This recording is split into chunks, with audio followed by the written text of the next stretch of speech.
আসলে এই যে ফেসবুক বা সোশ্যাল মিডিয়া দেখে এই যে সব মানুষ সারাক্ষণ ভালো রয়েছে, এই যে প্রজেকশনটা, হুম, এই প্রজেকশনটাকে আমরা খুব ব্রেনলেস ভাবে অ্যাবজর্ব করি। হুম, মানে একটা মানুষ তার ভালো কথা স্প্রেড করছে হুম, হুম, সোশ্যাল মিডিয়াতে, সেটাতে তো আমার আনন্দ হওয়ার কথা, হুম, সেটাতে তো আমার ডিপ্রেসড হওয়ার কথা নয়।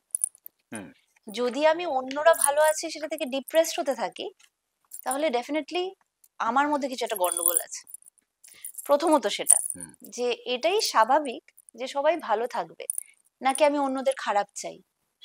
তো অন্যরা খারাপ থাকলে যদি আমি ভালো থাকি, হুম, এইটা আমি জানি না কোন দেশি হুম, থট প্রসেস। আমার মনে হয় যে এটা নিয়ে যারা খুব কথা বলছে, হুম, এই মেসেজটাই ভুল মেসেজ, যে সোশ্যাল মিডিয়া দেখে লোকে ডিপ্রেসড হয়ে যাচ্ছে। হুম, রাদার সোশ্যাল মিডিয়া কিন্তু আমাদেরকে অনেক কিছু শেখাচ্ছে, অনেক এক্সপোজার দিচ্ছে, অনেক জায়গায় অনেক সরল মানুষের কাছে সোশ্যাল মিডিয়া পৌঁছে গিয়ে ওখানে যে গোলযোগের মধ্যে রয়েছে তাদেরকে সেই গোলযোগ থেকে বাঁচিয়ে এনেছে।